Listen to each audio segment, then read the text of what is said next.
So you're arriving home from school after at least 7.5 hours of classwork, activities, one from class to the other, the usual things you do at school.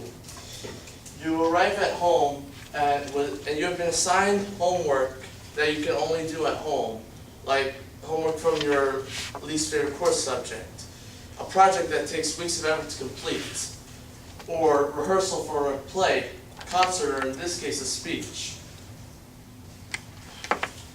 However, instead of getting a head start on this homework straight away, you spend countless hours looking at posts on Twitter, looking at selfies of people who don't care about what you're doing on Instagram, and finding 6-second sensations on Vine.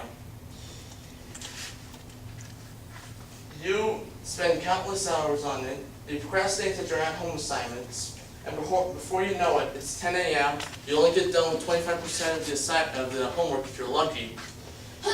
You only get less than 6 hours of sleep, and you have to go through another day of school while already being tired because you are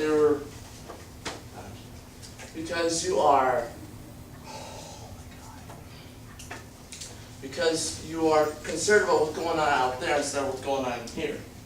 So today I'm going to be informing you about the social networking addiction.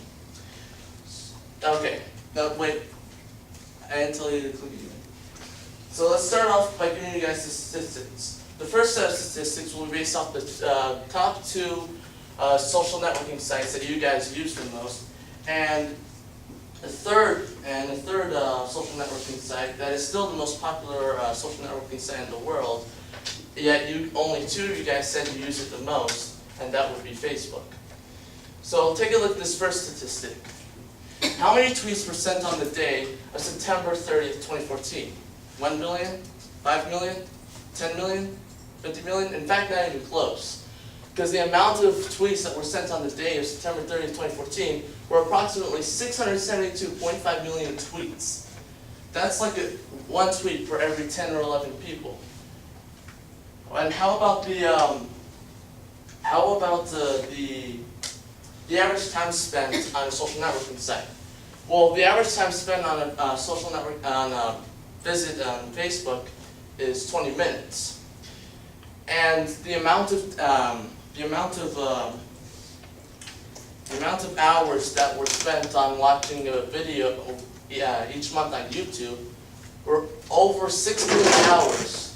That's an hour per person on Earth. And how about the amount of people that use these 3 social networking sites on a daily basis, actively? So how many people use Twitter? Well, the amount of people that use Twitter is 310 million active users. The amount of people that use Facebook was 900 million active users. But 3 years ago, it was 1.32 billion active users.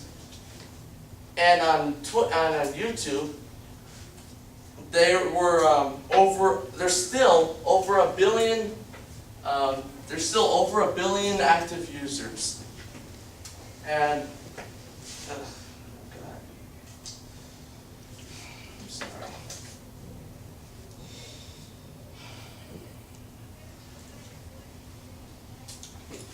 I'm sorry, I'm gonna have to break the rules, Mrs. Seller. Okay. So, now I know those are some tremendous statistics. Now I know what some of you are thinking. How does this have to do with the minus of social media? Well, hang on there for a couple of minutes, because this next set of stats will have to do with the average use of social media that's been used by teens. Now, according to the Pew Research Center's Internet in American Life project, the age group of 12 and 17-year-olds have always had the highest percentage of internet use more than any other age group. Now look at the graph on the right created by the surveys taken by YPulse. As of June 2014, 90% of the accounts used by ages 13 through 17 use Twitter. That's a higher percentage than these other 5 social networks. Facebook is in second with 80% of the teens using this site. and it is only it's the only major social networking site that has a decreasing percentage of teen usage up to this day. Also, in the time, more teens are getting interested in new ways to interact with social media, like Instagram, Snapchat, and Vine. This is escalating common issues with social media. And as teens seem to not be able to live without it, and as more teens seem to not be able to live without it. So let me remind you about the common issues of social media. In this article written by Marilyn Mitchell, PhD, she listed the top 10 disadvantages of social networking. For this speech, I'm only going to list 2. One of these common issues is that it reduces family closeness. Now, according to a poll that I gave out to you guys, 60% of you guys said that that social networking doesn't affect the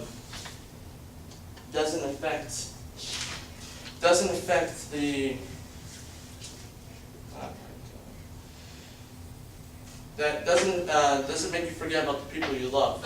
It's a good thing that you guys are able to manage your time between social media and your family.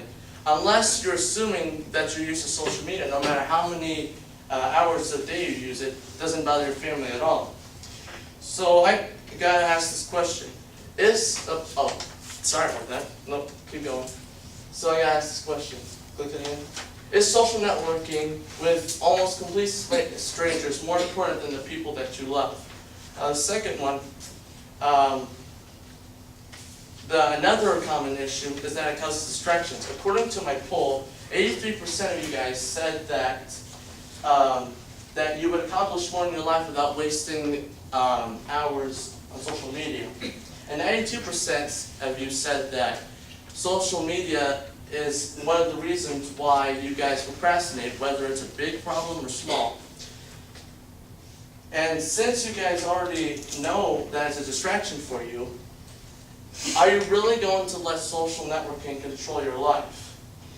And now, if you want the complete list of this article, find the article by searching for disadvantages of social networking on your and the article on the web, and find the other article on the website that is under this website, www.rootsoffaction.com. Okay, and there's the rest of them. Reasons why you should quit. So there were 5 reasons why you should have quit, but I'm only going to list 2 of them. One of them is that you have your entire life to use social media. I mean, like, you don't have to use it at this point. I mean, you got plenty of years to do it. So why do it now? I mean, it's not really that important for you that much. You guys,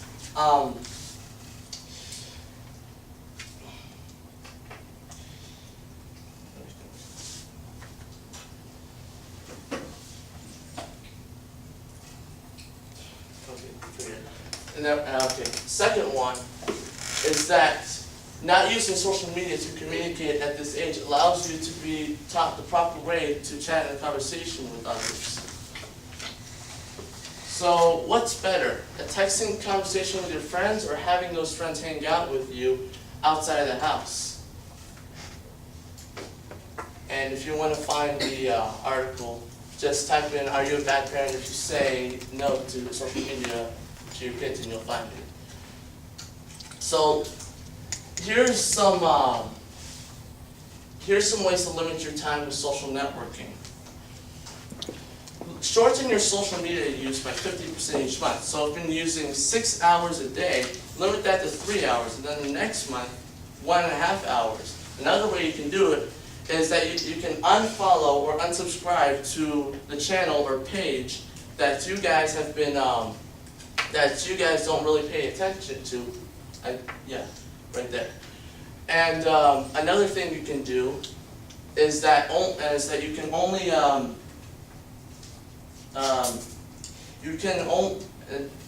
go ahead and use the social media on the weekends instead of doing it on the weekday.